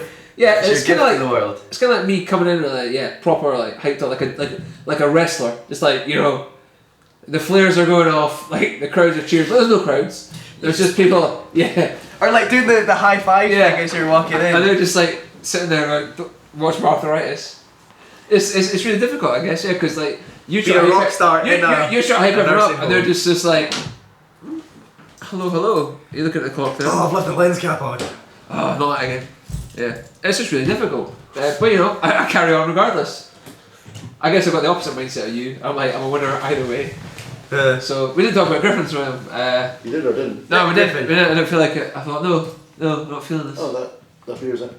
So we just put a cap on it. Yeah, I was just trying to keep things neat. No. So yeah, to keep you up to speed, and I was just saying, like, you know, you come to work and you're all hyped up and ready to go, then it's just that I'm still hyped, but they're all just like old, so that, you know, high five, like, ow. Ladies and honest people, I'm gonna steal this in my chosen direction. Like, People, Oh. well, you still got the helm. go get the appropriate things from drink. It was going to involve Hoss, so I don't know what to do about that. Just carry on talking, I guess. You ever seen? Do you like stuff? Do you like cheese? I love cheese, blue cheese. That's all. I had a joke about blue cheese, but it's gone now. It's Go fine. on. No, it doesn't make any sense, so I'll have to work on Have it. you seen cheeseandburgers.com? Are we sponsored by them? No, but I've yeah, not we seen should be. them. Forget that. It's an actual website. It's like cheese and burgers. Cheese in, as in cheese in. Cheeseandburgers.com. That's 3 words. Where, No, it's not. Yes, where it is. they show lots of different burgers from around America, and Right, with like, cheese. they're great pictures. You definitely Burgers are like shit. Definitely, I haven't eaten them, but they definitely want to make them with the Wisconsin cheese. Right. Is that sponsored by the Dairy Farmers of America? Well, pointless trivial fact number 13. Hey, Ross is close back. enough, of course. The what is it called? The sour cream. Sauerkraut. Governing Sour cream team. governing body, sour cream team, for a long while were in cahoots with the Chives governing body. Is this an actual fact? This is an actual fact. I don't believe you. No, it's true. So the This is what the your cheese and soccer chive score is. combo only came about Right. because they were in cahoots. Because they were in cahoots. No, I don't And believe this you. Sour Right. cream and chive combo with Pringles. Sour cream and chive. And then No, the sour cream boys are like, you know what, we Chives? can do without you. We can go it alone. No, they can't though. No, it turns out they can. Like, Sour cream supreme. sour cream sales were up, stayed up. Chives Dive. dive. Chives take a dive when the Shares- cream was supreme. Right, like 20% or something like this. Can you imagine being the chive guy who's like, yeah, you know what? You think you can go it alone? We can go it alone. But more than that, I'll show you. who grows up thinking How they do want to be you- a chive farmer? How do you diversify chives? What can you do with When there's chives? chives. I mean, cream cheese, at least you can add other fillings, or you could try and make potato. Or Bacon.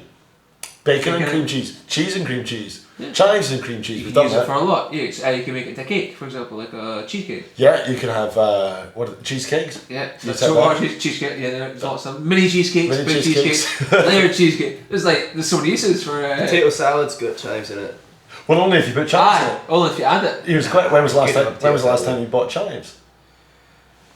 I don't know. Exactly. Right. And do you know why that is? We're back. We're live. We're raw. Because Because of cream cheese. Because Lots. the Cheese and Chives organisation split up into 2 separate bodies. Yeah, we said that. Which one was which?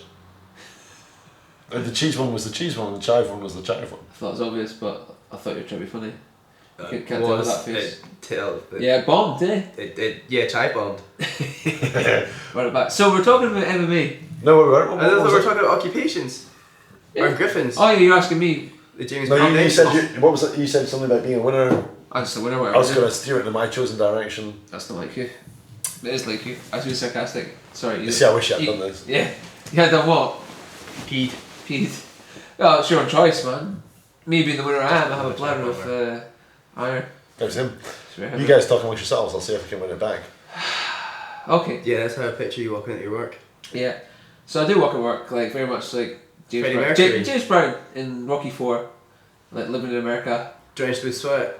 Drenched with sweat, ready to go. Like, are you ready to get active? And they're like, yeah, maybe. I guess so. How often do people die at your work? At daily basis, probably. Oh, at my work. Yeah. Because I mean, I'm the best, but an awful lot of my people seem to be going MIA. I work at Dignity Test away, so that's part of the job. It's okay. If it's part of the job, yeah. I don't know, probably daily basis. You know, no, I'm not meant to talk about it too much. So. Were you not meant to talk about it? Work, I Why? guess. Well, I say that like, there's a lot of people on Facebook who put where they work on Facebook and then start talking smack, we'll call it, about the work or about people that they work with, and then that gets frowned upon and they get sacked. So I don't know where I stand. What do you think of the place you work? How's your boss? Is that right? Wing politician. He's a very winged politician. I like it. Sometimes it can be a bit rough when it's not quite coming on course. That's what we're going to when you've not quite got the. I don't know, you know what I mean though, when the classes and no, yeah, the class system is no. Like you were saying before about turning all psyched up. Yeah. That's what it was, and the guys are. You're like, guys, let's get ready to do what we do. Yeah. And the old boys are like, oh, whatever. And this is one of the hardest things I find is showing up, and I'm trying to create one of the hardest things is showing up. But trying to create this level of enthusiasm. Like showing up well. And I think it's easy to create it for yourself, but to create it and then give it to somebody. Yeah, that's very the difficult. yeah. Unlike being a really person and being negative, negativity is very easy to pass on. Yeah, negative. Yeah, that's an interesting point. Yeah, it's easier. Maybe I wonder if it's easier to pass on the negativity virus than the happiness virus. Well, it's funny because I know a few people are positive, and turns out it was quite easy to catch. Say again? A few people I know are quite positive, but it's easy to catch. It's an age joke. Don't worry about it. Oh, okay. Right. I thought I'd bring it back to the 80s where that was funny. Mm. It's not funny now. Because we're not in the 80s. Not like Ebola. Again, too soon. Yeah, that's the same thing. Like the other day we were doing Black Belt Club and you're like, this is effortless. It's just it's just a rock concert. Yeah, just turn up. Full of rock stars. Whereas sometimes it's a rock concert at the canteen. So a lot of people say to me, they say. What did they say? They say that. Well, first they always point out because they shit through the ivory needle. But the second thing they say is. Like I often talk to people about being more powerful or more confident or whatever, or being the guy who talks, or having a pun, and they always say, "But you're confident," and I say, "Right, but that's because that's what I wanted to be," and they say, "I've got Hoss is obviously incredible and amazing, and they do, and it annoys me." No, but I know what you're going to say. But and they're always it's like, okay to be annoyed about it. No, not at all. They're always you guys have got it lucky because you're amazing, confident, powerful people who can just show up and be energetic and full of life. Whereas, I wanted to say, going back to before when we started, you were, how would you describe yourself? Pathetic? 19. No, but like 20 actually. Like you were shaking on, and there's something I think people don't understand it. Or to put it another way, I was watching this video about this woman who suffered from perfectionism. So if her husband stacked the dishwasher incorrectly, like not only was she was fine, she would change it. Like, she came on a solution. It's not a real disease. Right, she would change it, but it wasn't a big issue. But not changing it was a big issue. Like if she was told, right, don't change it. Like if they had to get in a car and drive somewhere, she'd think, God, yeah, but it's been set wrong, and she'd get really anxious about it. She'd get genuinely uncomfortable. Did she get fixed for that? Did she get what? Fixed. Well, she went to see When you say fixed, do you mean like? I don't But know, yeah, man. It just so- seems like one of those things where like you let it build up to such an extent where it's just going around in circles, and in reality it's not a big thing. No, in reality it is a big thing because reality is only what you perceive. There is no reality except your perception of it. Yeah. So her perception of it was, it's a big issue. Yeah. And Well, that's what I mean. Like, sorry, we can see it as not being a big issue. but that's our reality. Yeah. So to us it's not. Yeah, but But then, our reality is no different to hers. so does it go on then? Yeah, well, The bigger question is, which reality would you rather live in? yeah, which is the best reality for you, or the healthiest reality? Right. Which emotion do you want to feel more? Happiness or anxiety? Or terror. Yeah. Right. So the other one she had difficulty with was she'd alphabetize her kids' books, which I find weird because I would think I'd do it in size order. Because you get a small one with an A and a big one with Yeah, an genre or and then a C sticking out miles. But she alphabetized them all, and she did it every night. And so I see her through like. I'd probably do it in order of like how long you'd have to read it before they fall asleep. So you're like, "Mate, I'm really tired. You're getting the 5 minute bit. You're getting the one that makes you most in 5 minutes. Oh, I thought you were just meaning like which one gets to shut up the fastest. Yeah, I think the same sort of thing. Like, I want to get bed, so I'm not going to read you like Harry Potter. I'm going to read you like 3 little kittens or whatever. Yeah, It's like, two little kittens. right, there you go, 3 little kittens, 2 little kittens. Well, and you're sleeping. Great, night. Would you order them? Nah, I know which ones to pick. Would you just? How do you stack your books? I don't know. Stack them like. How do you rank them? How do you put them in a shelf? Now, this is you running the assumption that I read a lot of Right. books. I'm not assuming you read them, but I just put them out like on any order. right. So again, I think some people alphabetize them, but it's not an issue if it's not. The size order, it's not an issue if it's not. Whereas again, she had to. She had to, and it's not. It wasn't like it wasn't quite OCD, but it was kind of like she felt this is wrong, and so eventually she stopped herself. Her therapist was saying, well, give it a go, don't do it. So she's kind of tapping her finger, and then she decided right, and she found a cheat. Instead of doing it in alphabetical order, she did it in size order, and then she's like, okay, yeah, but I know. And then she got left it to her daughter. Well, that's like smoking. And her daughter did it in her order, the order that I think it was similar to yours, her preferred reading order. The right order, yeah. Right, and but it's like you still need this order, and I had a point to this. It's gone. It was something about teaching. Because I was saying about the classes, and it's like how many people are rock stars and stuff. I don't know. That's the attitude. Talking about confidence, Yeah. and then what she did was what she did to overcome this was she faced up to it. She'd go, right, I shall challenge myself to, like, this makes me uncomfortable, but I'll challenge myself. Yeah. To this week, I'm going to not alphabetize the books. Yeah. And then obviously with Or time, today. guess what happens? Gradually. She goes, And it's nice because we all laugh about it. We all kind of go, what kind of an idiot would Yeah. alphabetize their books or not be able to not alphabetize No, them? but there's enough respect for her for like being able to go, you know what, this is not a healthy way to live. I'm going to make it. Sure. Do you know? Or not even I'm going to fix it. Or in fact, I'm going to go, yeah, this is not a healthy way to live. I'm going to try and fix it. Unlike if it was yourself, you'd be like, right, this is not a healthy way to live. What I'm going to do is I'm going to struggle with it for several years. And then in the 8th year, I'm going to decide that, no, I'm going to overcome it. And I have. But She was like, I'm going to overcome it. The reason she decided to overcome it was because she saw her daughter getting antsy. Like, her daughter was 3, and her daughter was getting like, these are in the wrong order. They're not in alphabet, and she couldn't even do the alphabetical order, but she knew it was wrong. Yeah. So she's like, man, Just any order. like I'm just teaching my kid how to be stressed. So damage is probably done by the time she's 3 though, eh? well, no, maybe. Apparently, she managed to teach the kid a little bit Story's still ongoing, folks. It's We'll find were you TBC. damaged by the time you were 3? Is this what you're saying? Well, no, go on. Is this a cry for help? No, well, it's just a thing of like, I thought like the first 6 months. Because you were born in like a cot, which is like a cage. You were raised in a cage.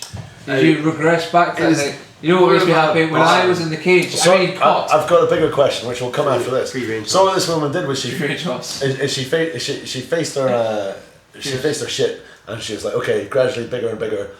She'll go a day without touching the books, Shit, 2 yeah. weeks without touching the books. And then, like I say, everyone says he's very confident, but most people don't view confidence as a thing you build up to. Yeah.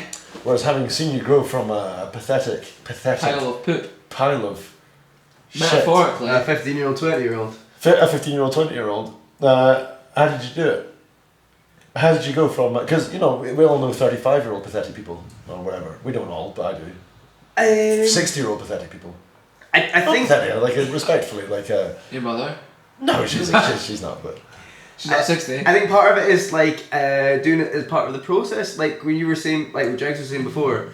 So you get knocked out like in the first round in your first 2 fights. So it made you keep going, and I enjoyed the whole kind of thing. Like, I knew I was clearly not very good at it, but I enjoyed doing it. So I was like, well, I could be doing it here, or I could be doing it in training or whatever. Get knocked out? No, well, just the same kind of thing. I mean, like when you're sparring, most of the time you're fighting anyway. Yeah. Or you're getting all the benefits of fighting. I would say, without an awful lot of attention. But as you're enjoying the journey of the sparring, like the whole time you're sparring, you're getting better. But an awful lot of people will only really point at how good you are by how you compete. But I'm specifically talking about your confidence. But it's the same thing with the confidence. So you just take that as part of something that you're practicing. So say for the ladies, like sort of books in all the right order and everything. For her, that's what she's sort of defining herself. Like Tuesday the 14th of whatever is going to be the day that she's not put them in alphabetical order. She's put them in some other order. Whereas if she's just got the idea of like, do you know what I'm going to do? I'm actually going to sort my life out. And the first part of that is doing this. And so you said yourself, she's not doing it. The first day she kind of cheats a little bit and she does it by size. And then the day after that, she's like making sure her daughter's not turning out to be a crazy size. So did you specifically work out? Did you do things like you're fighting to build on the confidence? Did you go like, right, I'm nervous, I'm shy, I'm awkward, and then because were you? Would you bet you were or? Yeah. Yeah, and did you think, right, these are things that are going to build me up to be more confident, or did you just do them because? Yeah, I think after a while you just kind of get a feel for it, like the thing that we had where you go into a shop, like you go into like a post office and ask for a pound of haddock. You'll have to explain that in more detail because I know it. Where did it come from? Well, I heard this guy saying like we have this fear of doing things incorrectly, and so for example, if you were to go into a McDonald's and you were asked for a 12-inch Four Seasons pizza. You think, I can't do that. I can't. What would happen? Like the world would end. People, and it's weird because like we tried to do it, and I find it very hard to just go up and say, like in McDonald's, a 12-inch Four Seasons, please. And of course they look at you blankly and go, what? They say, can I have a pizza, please? We don't serve pizza. Oh, all right. In that case, can I have a lasagna? This is McDonald's, and you're pretty sure, like you have this weird feeling that the world's going to end. And so you have to push yourself through this, and of course what actually happens is they say we only sell burgers, and they but more than that they tend to think like they're the weirdo. They almost apologise. I'm sorry, like we don't know this. So he went into a fruit shop and asked for a pint of Stella. Something like that. Yeah. He asked, can I have a pint of Stella, please? And the guy said, sorry, we don't have a fruit shop. No, he didn't. He said, sorry, we're not licensed. Yeah. Like he was really apologetic for it. Went to, where is it? Woolworths or something? And you said, a pound of haddock, please. And they said, what? It's a pound of haddock. And did he walk around trying to find the haddock or something? I'll need to... Yeah, it was somebody that didn't know that much about haddock. Right. But it's amazing. And I definitely recommend people try this. I still find it one of the hardest things to do is to ask for the wrong thing. And knowingly, like going to a petrol station and ask for a 24-inch TV, this kind of thing. Yeah. And it's weird how it fucks with you. Whereas this fella just kept on barging through. Well, yeah, but I still find it quite difficult, but I'll do something like that every now and again. Like one of the things that if you speak to people that are, I don't know, in the service industry or whatever, generally they almost have to be quite nice to you. MMA fighters. Yeah. In the service industry. Well, they work in the catering, don't they? They work in the canteen. The canteen, right, okay. Low level MMA fighters. They're all super sociable. But generally, if you speak to service people, they more or less have to be nice to you because they're pushing the sale. Yeah. Which makes me really pissed off when I meet people that are they should be trying to make a sale, and they're not even like they've got poor customer service. They're just cunty as people, or maybe they're having a bad day. I should say, but but yeah, it's quite annoying when you're kind of like, oh man, I need kind of like a bit of a boost, and I'm like, I'll ask this person that should be trying to sell me on when you go buy something, it's an whatever. experience, and you kind of want to have like a positive experience. Well, is it? So you want them, as we're kind of talking about earlier, that infectious personality. If somebody's having a bad day, their bad days reflect, like, not reflect on you, but like they'll Influence speak to you. Yeah, influence you. Yeah, yeah. You're like, oh. When you go somewhere else and you're having a bad day yourself, and then somebody goes, yeah, I'll go that extra mile and say, we don't have any haddock. However, if you give me a minute, We do have some garden forks. we've got some cheese and we have some chives. We don't have cheese and chives. What we can do though is we can make this together. We'll make this work. Yeah, I think it's interesting that whole kind of. It's funny how the default or the return is always to the negative rather than default to the Well, positive. I think there's not enough. Yeah, can I say not enough? There's not enough people trying to pass on positivity to other people. No. Yeah, but I think especially if you're working in a sort of job where you tend to be speaking to an awful lot of new different people every day, I don't like taxi drivers or kind of bar staff, people like that. You're not bringing anything to the table. Like, I'm turning up at your shop and you're giving me like zero, or at best you're giving me like A receipt. Yeah, exactly. And you're like, man, it costs nothing to smile, and you're probably going to feel better for smiling at me, Well, or you know, making decent I, chit chat or I whatever. often wonder if this is a uniquely British thing. Like, you go to somewhere like Turkey, you walk down the street, and the guys out at the restaurant, the waiters will be saying, hey man, how you doing? Do you want to come in? Do you want something to eat? And a lot of the Brits go there, I hate it, they won't stop harassing me. Whereas I think, how lovely, they're talking to me. And you go in and if you do go into the restaurant and they sit down, they're not just after the sale. They'll ask you your name and they'll remember it 3 or 4 days later. They'll talk to you, they'll get to know you, and it feels like you're making a new friend. Yeah. And I think surely this is awesome. You're in an entirely new country and you've just made a friend by walking down the street, or even you're not in an entirely new country, you live there, and now you've got a friend. And whereas you walk down Edinburgh streets or whatever, nobody's going to ask you. Hey, do you want to come into my bar? Or if they do, they're just flattering and it's just rubbish. But like, I think it's more like a permissions thing as well, though. Like, if you feel that if that guy's doing it, you've kind of got permission to do it yourself. So someone's been positive around you, and other people have been. You're like, oh, so I'm allowed to do this. I'm allowed to be happy, be positive, and this is it. This is okay with you. It's like you go to a party or whatever.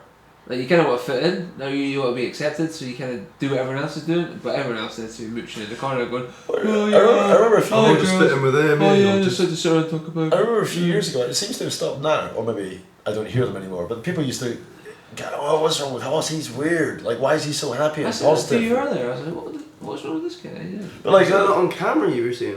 yeah, probably. but like, why is he giving such a positive energy? And it was almost like a complaint. Like, Oh, he's so positive. he's so positive. You're Look not- at him. He's a mess. He's a mess. Doesn't even know how to shave. Can't shave. Can't fight. It's just it's coming. He can shave. Everyone's going to be doing it soon.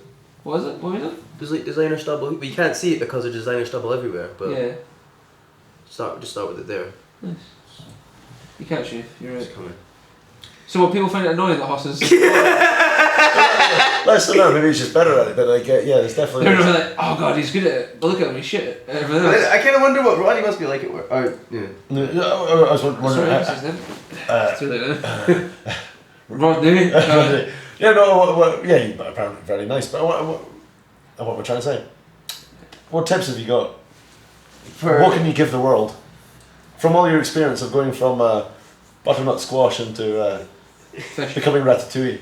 Nice. But I don't know. It's just words. these are all words. I think an awful lot of it is just communicating with other people, and then generally they'll be an awful lot nicer than you expect them to be. I mean, I say that because generally when people are quite quiet, they're assuming that people are going to be assholes to them. That's why they're keeping themselves to themselves, or that's why I would keep myself to myself. But it's like the more people you speak to, the more cool people you meet.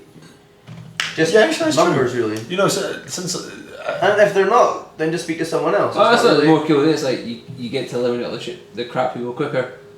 So you can speak to 100 people Yeah. and you'll find the good ones, and that you don't need to speak to the rest. I heard of this guy several years ago. He said he'd never met a person he didn't like, and I thought, well, I have. You've not been trying. And then, but over the years, since then, as I've started in many ways talking to more people and being more open to people, I cease to meet people I actually don't like. I think it's most people are alright. They're just a bit They need the work. Or, just a you know. bit hidden or whatever. Yeah. power through. Well, I think another part of that is maybe like assuming that you see the. Like I was saying before, sometimes when people are being cunty, it gets on my nerves a bit.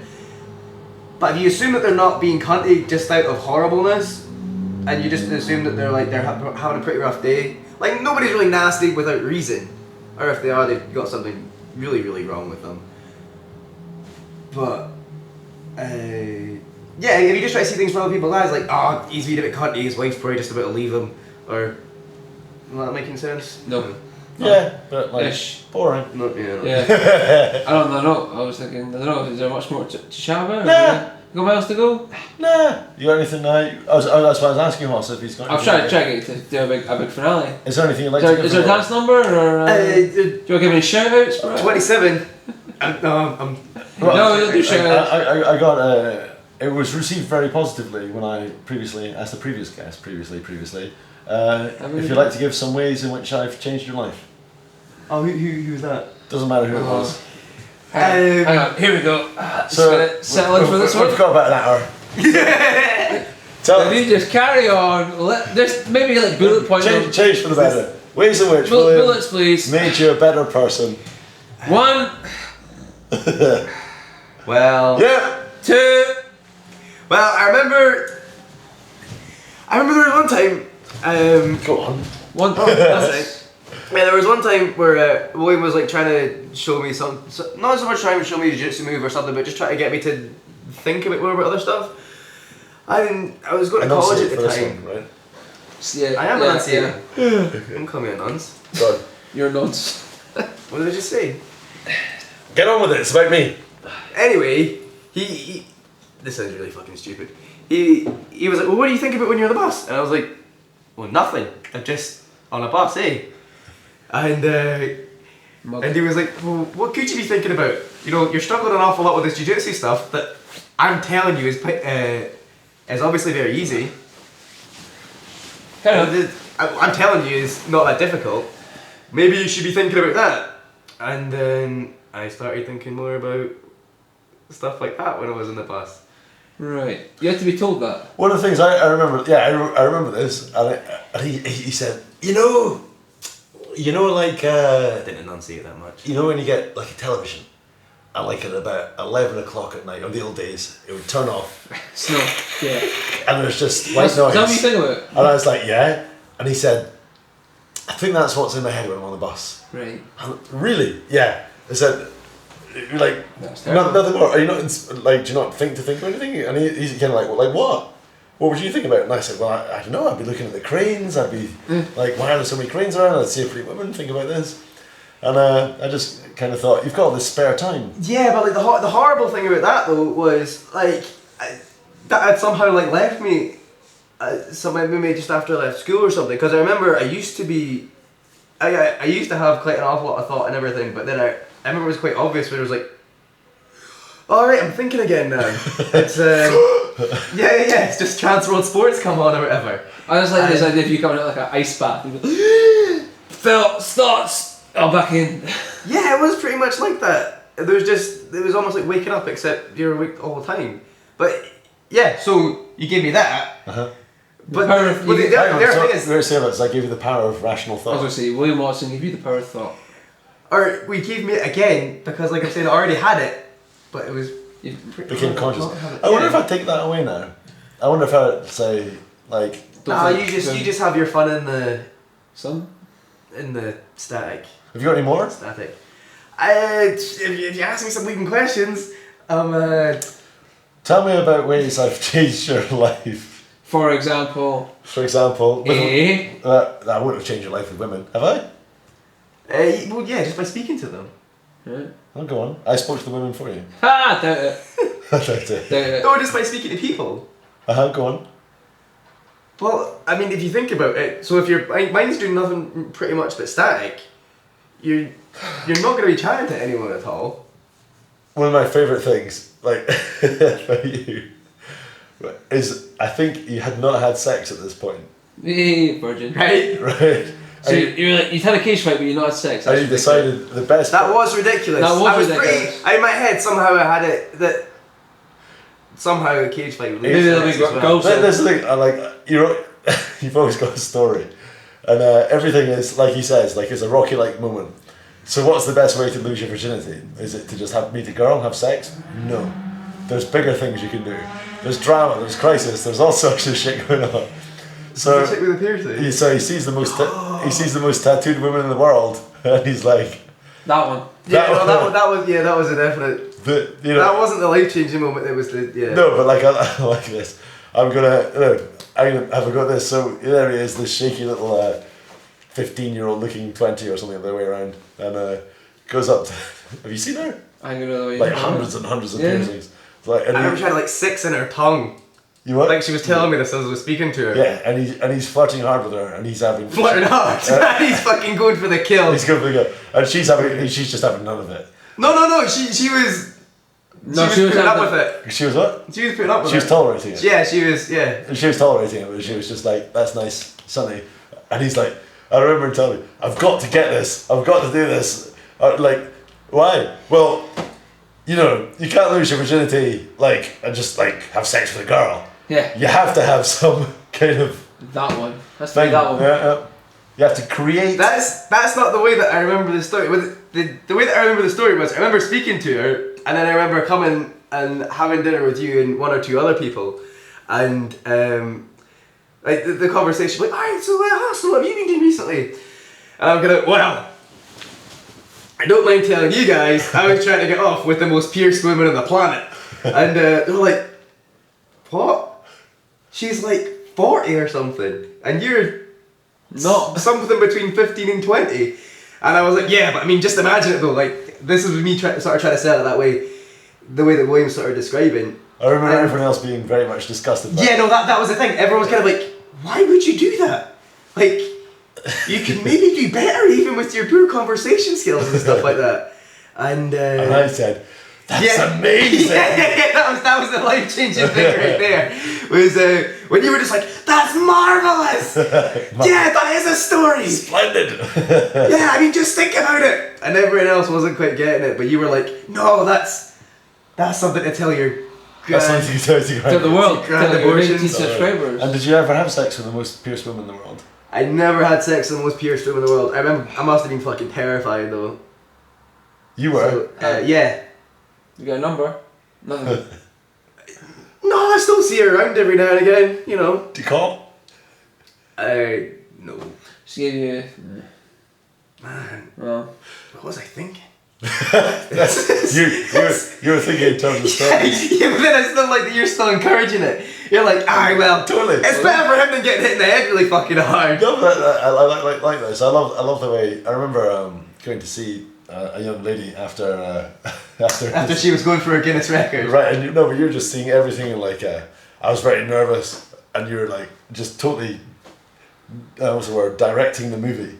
Like, I see black and white, I see tumbleweed coming in from the east, kind of thing. But it's great because it's mine. Right, it's just everything's better in your head. You've got a good head. Thanks for being on the Dregscast.